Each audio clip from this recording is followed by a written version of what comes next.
let's talk about setting social media KPIs. Once you've created a buyer persona and mapped out some SMART goals, you can do a deeper dive and determine what key performance indicators, or KPIs, you should be targeting in your social media strategy. A KPI is a quantifiable measure used to evaluate the success of an organization, employee, or project in meeting objectives for performance. Knowing what your KPIs are from the start will help you make crucial decisions on content, advertising, budget, and other resources you may need.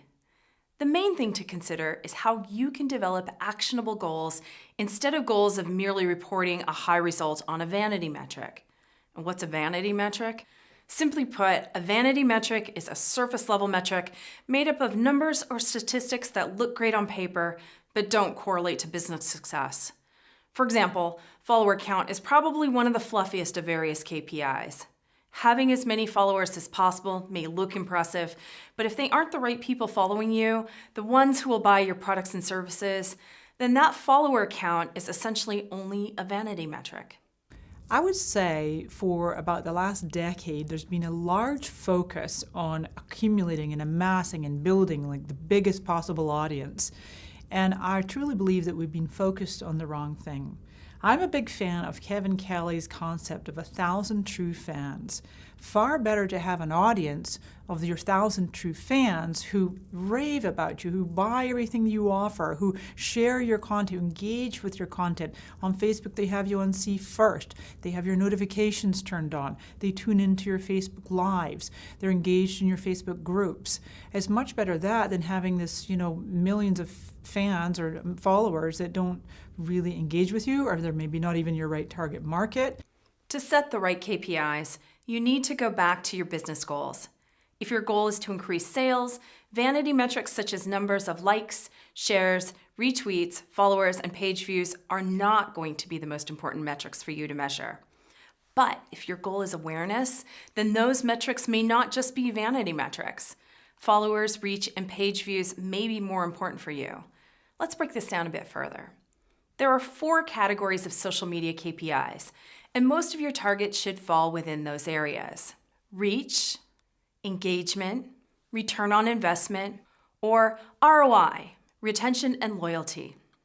Let's start by looking at reach. These KPIs tend to be the most fluffy, and they veer toward what many think are vanity metrics. But if your business goals are tied to company awareness and reaching as many qualified users as possible, then these may be the KPIs you want to measure. Follower count. How many individuals follow your social channels? Impressions. How often your content is viewed? Mentions. How many times your brand is mentioned across social channels? Share of voice. How many people are talking about your brand versus the competition? Engagement is next. These KPIs demonstrate how engaged your audience is and how they may be interacting with your content, which is usually a better indicator than reach when it comes to measuring the success of your campaigns. The following KPIs measure how people are taking action in relation to your brand. Likes or favorites indicate that your viewers appreciate the content. This is a simple action and often one of the biggest vanity measures, but useful to measure to determine if the content is of interest. Comments indicate direct engagement with your content. Sharing and retweets demonstrate that your audience cares enough about the content that they want to let others know. This also increases reach and awareness. Customer ratings and reviews demonstrate strong engagement and opinion. They are also one of the biggest indicators to other people that a product or a service is worth buying. Inbound website links from social media show that your content is interesting enough for your audience to click through to your site. Measuring social media ROI and garnering leads are goals that many salespeople and executives will gravitate toward. While often harder to drive, these are the types of KPIs that can directly affect the business's bottom line. This means that executives may be more open to listening to proposals from your social team when it comes to asking for additional budget or headcount to meet these business goals. Some of these KPIs include direct sales revenue from social media, such as orders that come in from a coupon or links into your website that lead to purchase. Lead conversions from social media campaigns. This may vary from company to company, but could include email signups, downloads of materials like an ebook, or activations of trial software. Support costs per customer. If your business goal is to reduce customer support call costs, for example, you may want to set KPIs for how many calls you can offset by helping them on your social media channels instead. Lifetime value. This is the projected revenue a customer will generate in their lifetime. There are a variety of ways to calculate this number and how you acquire the customer, in this case, through social media, especially acquisition plays and customer touchpoints, will affect the lifetime value. Last, but definitely not least, is retention and loyalty. If your business goals are centered around customer service excellence or on retaining customers, then your social KPIs should be aligned to reflect this. Consider the following. Customer reviews and ratings. Mentioned previously, these are a fantastic measure of how your customers think about your brand and products.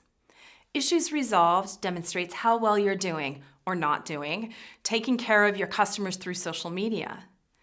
Another metric to consider in tandem is your SLA, or service level agreement. In the social space, the SLA usually refers to how long time passes between when a customer reaches out and when there is a response. Note that a response doesn't always mean the issue is resolved. That might be another KPI to consider. Time to resolution. How long it takes for a question that comes in from social media to receive not just a reply, but a resolution. Customer satisfaction. It's often tracked with a Net Promoter Score, often called NPS. This gives you a sense of whether or not your social customer efforts are working. Sentiment is a tricky metric to measure, but it's important because sentiment tells you what people are thinking and feeling about your brand. Is it negative? Perhaps your KPIs should be set to shift that balance to positive. And lastly, make sure to revisit your KPIs on a 6-month to yearly basis. Not only does the world of social media change, and fast, but your business changes too. If your business goals change, then your KPIs probably need to be reworked as well. Now you have the foundation for developing KPIs that will help you prove the value of your social media efforts.